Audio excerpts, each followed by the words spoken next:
আপনারা যখন মনোনয়নপত্র দাখিল করেছেন সেখানে কিন্তু একটা অ্যাকাউন্ট নাম্বার দিয়েছেন।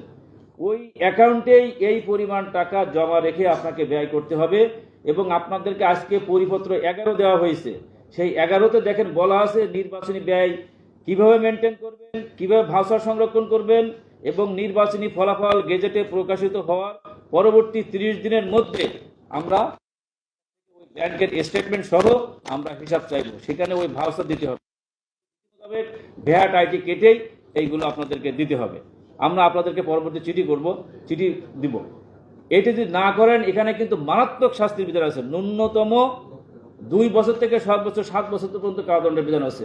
যদি এটি আপনি না দেন আপনার বিরুদ্ধে কিন্তু রিটার্নিং অফিসারের পক্ষ থেকে মামলা করা হবে, এবং এই মামলায় আপনাকে আদালতে গিয়ে ফেস করতে হবে, এবং আদালত যে আইনের বিধান আছে সেই অনুযায়ী যা যা ব্যবস্থা গ্রহণ করবেন।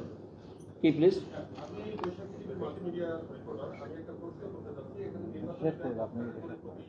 হ্যাঁ, 10 টাকা করে মানে ধরা হয়েছে নির্বাচনী যে ব্যয়টা আর কি এই 10 টাকা মানে একটা জানার জন্য যে 10 টাকা দিয়ে তো সাধারণত একটা চায়ের দাম হয়। ঠিক আছে, ধন্যবাদ, বসেন।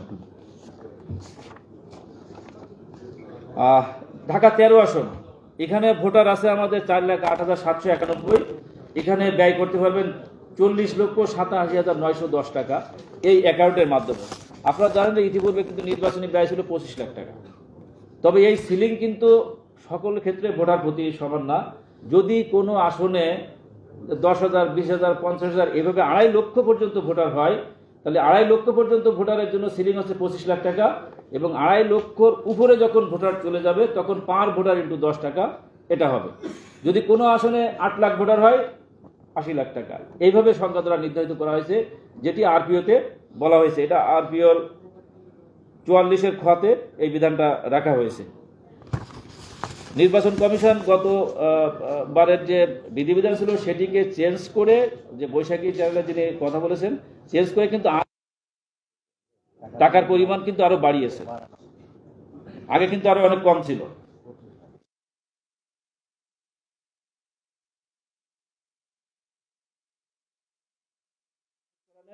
আপনি যাবেন তো আমরা যে কারণে টাকার কথাটা বলেছি, আসলে আপনার টাকার হিসাবটা দিতে হবে। আপনি কোথায় কয়টা ফেস্টুন ছাপিয়েছেন, কোথায় কয়টা ব্যানার লাগিয়েছেন,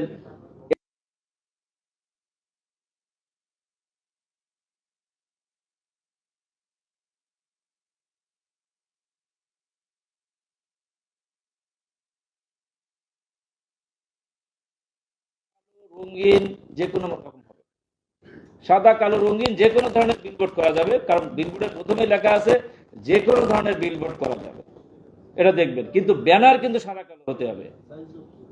এবং সাইজের কথা তো বলা আছে 16 ফুট 9 ফুট, এটা হচ্ছে বিলবোর্ড।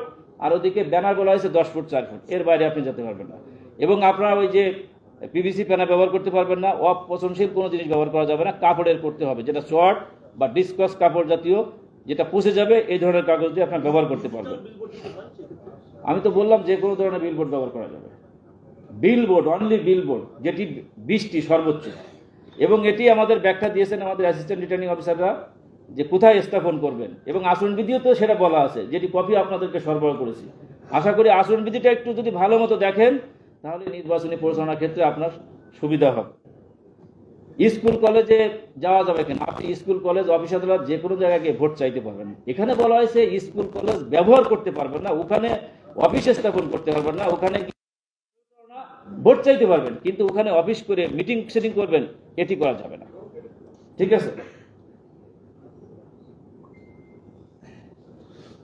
এজেন্ট কয়জন নিয়োগ দেবেন, এজেন্টের চিঠিও আমরা দিয়ে দিয়েছি কিন্তু, পোলিং এজেন্ট প্রত্যেক প্রার্থী প্রত্যেকটি ভোট কক্ষে একটি কেন্দ্র থাকে, সেই কেন্দ্রের মধ্যে অনেকগুলো করে কক্ষ থাকে, প্রত্যেক কক্ষে একজন করে এজেন্ট নিয়োগ দিতে পারবেন।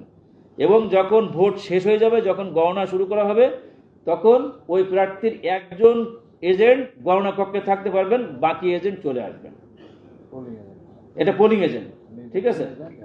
আর নির্বাচনী এজেন্ট মাত্র একজন থাকবেন। এই নির্বাচনী এজেন্টেরও কিন্তু বিধান আছে, আপনাদের কিন্তু ফরম্যাট দিয়ে দিচ্ছে, স্বাক্ষর নমুনা সত্যায়িত করে দিতে হবে। এবং এই নির্বাচনী এজেন্ট নিয়োগ না দিলে আমরা আশা করব দ্রুতই আপনারা নিয়োগ দিয়ে দেবেন। আপনারা ওই যে নির্বাচনের শেষ সময়ে যখন 48 ঘন্টা আগে নির্বাচন ক্যাম্পেইন করার যে বিষয়টা বন্ধ হয়ে যাবে, তখন প্রার্থী এবং নির্বাচনী এজেন্ট উভয়ের কিন্তু আমরা আলাদা পরিচয়পত্র দিব। স্টি কার্ড দিব, আলাদা আইডেন্টি কার্ড দিব, গাড়ির পাস দিব।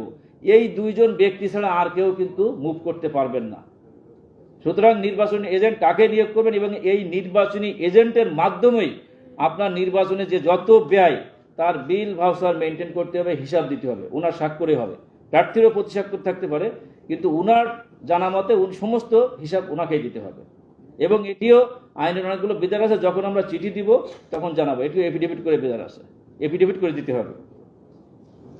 পোস্টার কোনো অবস্থায় কোথাও তো লাগানো যাবে না। একজন বলেছিলেন যে হ্যান্ডবিল লাগানো যাবে না। এটা আপনাকে হ্যান্ডবিল মানুষের দ্বারা যখন যাবেন ভোট চাইতে, আপনি কি প্রতিশ্রুতি দিচ্ছেন, কি স্টার থাকতেছে, এগুলো আপনি জানাবেন।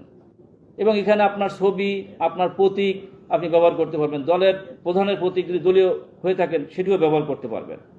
অটোরিকশার মাইক ব্যবহার, এখন তো অটোরিকশাকে নিয়ন্ত্রণই করছি না আমরা। ঢাকা শহরে চলতেছে, তাহলে অটোরিকশাতে মাইক কেন চালাতে পারবে না? ওটা যদি চলতে পারে, ওখানে যদি আমি যাত্রী হয়ে চলতে পারি, তো ওটাও চলতে পারবে। তবে নির্বাচনী প্রচারণার ওই শেষ সময় যখন যে গাড়িগুলো, সেগুলো অবশ্যই লাইসেন্স যুক্ত, কাগজপত্র সঠিক আছে, ড্রাইভার নিয়োগ করলে তার ড্রাইভিং লাইসেন্স আছে কিনা, গাড়ির কাগজপত্র আছে কিনা, সেটি সহ দিবেন। জনসভায় 3টি মাইক ব্যবহার, এটা বলেছেন আচরণবিধির মধ্যেই থাকতে হবে। জনসভার জন্য 3টি মাইকের কথা বলা আছে, কিন্তু অ্যাট এ টাইম আমরা যদি দুপুর 2টা থেকে রাত 8 ঘটিকা পর্যন্ত যে ক্যাম্পেইন চলে যাব, এই মাইকের লিমিটেশন নির্ধারিত করা নাই। কিন্তু আমাদের লক্ষ্য রাখতে হবে, যে এলাকায় আমরা বসবাস করছি এমন মাইক ছাড়লেন যে পরিবেশটাই দূষিত হয়ে গেল। এর মাইক ও শুনতেছে, ওর মাইক এ শুনতেছে। সুতরাং এগুলোর প্রতি আপনারা একটু নজর দিবেন। এই সংখ্যা কিন্তু অতীতে লিমিটেড ছিল, কিন্তু এখানে আচরণবিধিতে লিমিটেড নেই। 60 ডেসিবেলের কথা, একটা সাউন্ডের পরিমাণের কথা বলা আছে। সিসিটিভি ক্যামেরা উত্তর পেয়েছেন। আমাদের 265টা কেন্দ্র আছে, 2 আসনে। ম্যাক্সিমাম কেন্দ্রে সিসিটিভির ব্যবস্থা করা হয়েছে। এখনো যেগুলো নাই সেগুলো কাজ চলছে। আশা করাই যেসব জায়গায় আজকে ডিএমপিতে সম্ভবত একটা মিটিং চলছে, যেসব জায়গায় সিসিটিভি ক্যামেরা কেন্দ্রে থাকবে না, সেখানে আমাদের পুলিশের যে সমস্ত সদস্যরা ভোট কেন্দ্রে দায়িত্ব পালন করবেন, সেখানে বডি অন ক্যামেরা রাখার ব্যবস্থা করা হচ্ছে সম্ভবত। তবে আমরা আমাদের পক্ষ থেকে, প্রত্যেক কেন্দ্রে থাকবে, তাহলে আমরা আমাদের পক্ষ থেকে চেষ্টা করছি যে প্রত্যেকটা কেন্দ্রে সিসিটিভি ক্যামেরার ব্যবস্থা রাখা। একজন প্রার্থী বলেছেন সিসিটিভি,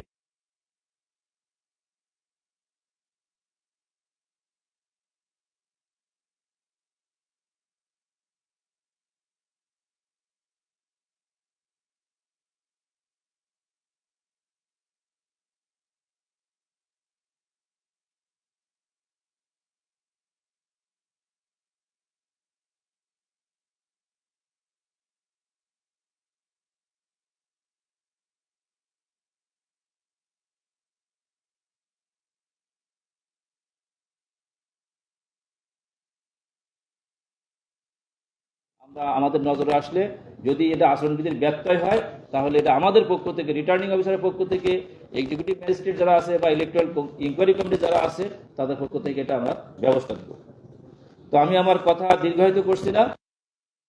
পরিশেষে আবারও রিটার্নিং কর্মকর্তা হিসেবে আমরা এখানে যারা প্রত্যেকে সবাই যারা এখানে এই নির্বাচনের সঙ্গে সংশ্লিষ্ট, আমি সবার সহযোগিতা কামনা করছি।